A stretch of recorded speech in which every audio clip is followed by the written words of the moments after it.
And we got massive new GTA 6 and Grand Theft Auto 6 online details. Hey, what's up everyone? Welcome back to another GTA 6 video. My name is SaintsFan, and today we have two major things to talk about. Some more Trailer 2 cope, which is always interesting.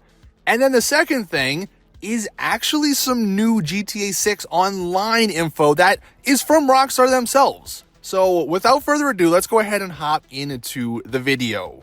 Now, we'll start with the online stuff first, because I think this is the most interesting. So a few days ago, Rockstar updated their terms and conditions page for, I guess, all of their games. And it's quite funny because GTA 6 might be the only game in history, the only product in history where the people who buy it or are interested in it actually have read all of the terms and conditions. Exactly. But one of the really interesting parts that was, I believe, added a few days ago was this. You can see specific services may be offered as part of a playtest, early access release, or other similar offerings. I don't know what that means, but I don't know what that has to do with Grand Theft Auto 6 online.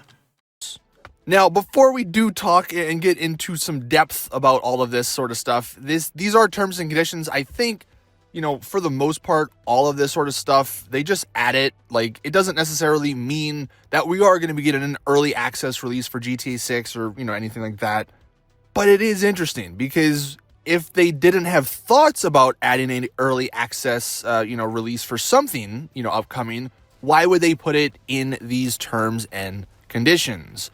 So obviously the theory, GTA 6 might end up having an early access release, which is apparently what every game nowadays is doing. You pay, an extra $30 and then you get the game, 5 days-ish early. Or maybe, they tie in early access to GTA Plus to incentivize people to, sign up for GTA Plus, because I'm sure everyone will sign up for GTA Plus if you can get GTA 6 a few days early. Yeah.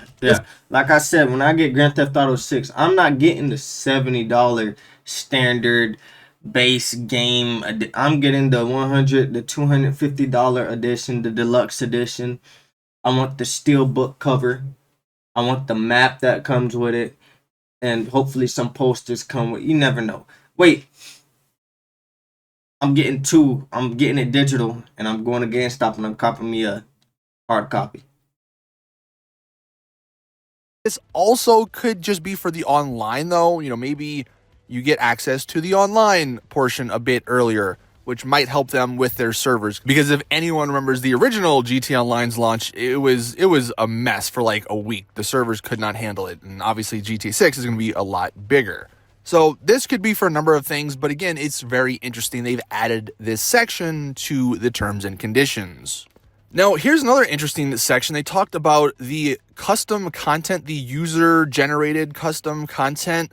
And look, obviously these terms and conditions are very long. We're not going to go over every single thing, but one of the interesting parts in this section, the custom content section, they do actually give examples of what could be done with this custom content. You can see you can use it to create custom levels, maps, in-game assets, designs, apparel, characters, liveries, courses, games, and other content based on, I guess, whatever Rockstar provides. So again, like the first one, this doesn't necessarily mean all of this sort of stuff is going to be, added to the GTA 6 online, Custom content. I feel like Rockstar would do something. Like I said, there's the base online, like Grand Theft Auto 6 online and Grand Theft Auto 6 online, but your world. And I'm pretty sure you'll be able to add your own stuff, like your own brand, clothing brand. You get the like RP, because they have the rights to 5M now. Like they literally own 5M, I think. But I feel like it would be something like that, where there's regular online, and then there's this version that everyone's playing. Is basically similar to RP, but it's Rockstar's tool creator or whatever it is. But there's a reason they have this stuff in the terms and conditions, because again, they probably thought about it, which, I mean, some of this stuff is pretty cool. Like if we can create custom liveries, I mean, that's something that was in the original Midnight Club games, and I used to love that feature in that game. So it'd be awesome if we had something like that in GTA 6 Online. But yeah, all the other stuff, designs, apparels, maps, custom levels, etc. So really cool if that is what we end up getting in GTA 6 Online. Now, another section which I've seen people, kind of hate against, and I think justifiably so. Auto-generated players.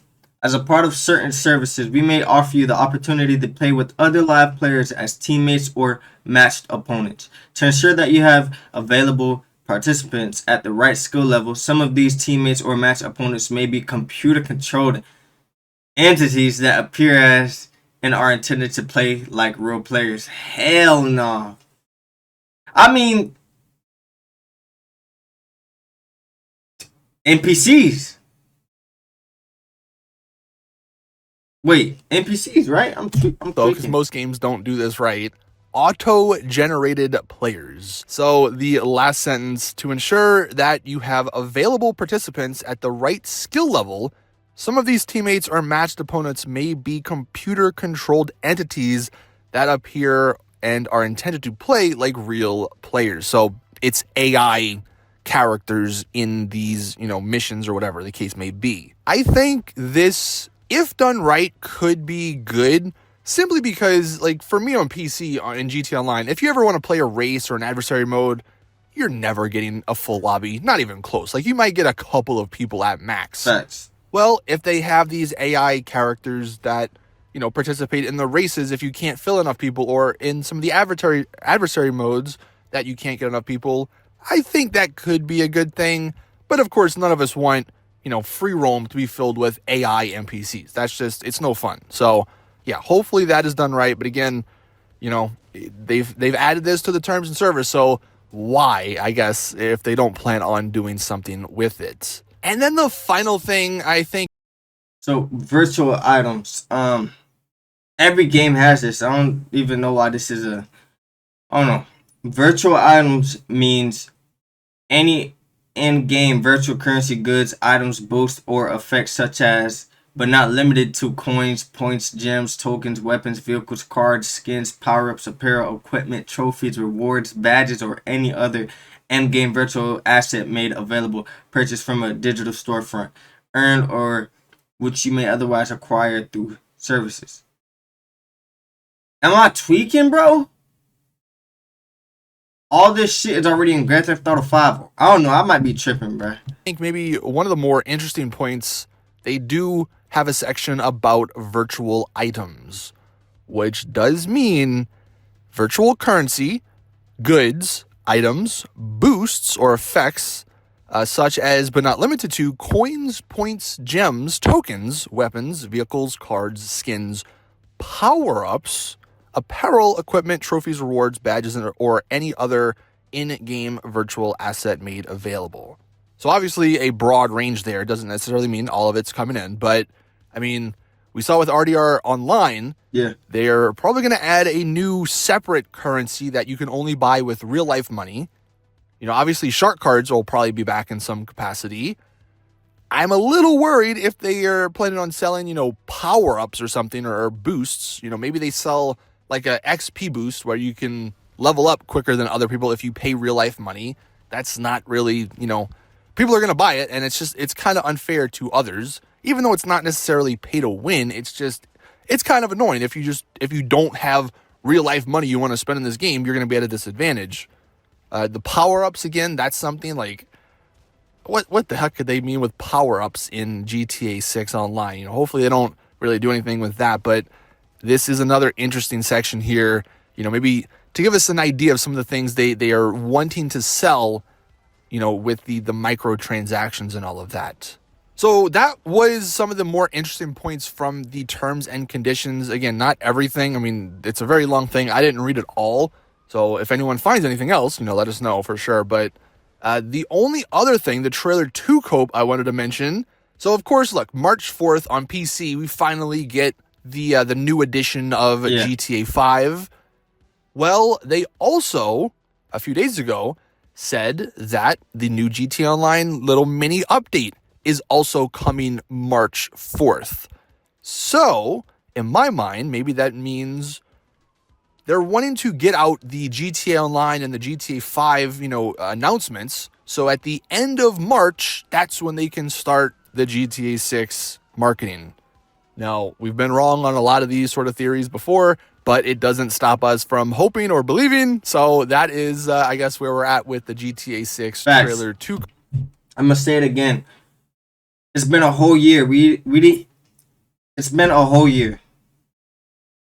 We never got trailer 2 of Grand Theft Auto 6. If they don't give us a trailer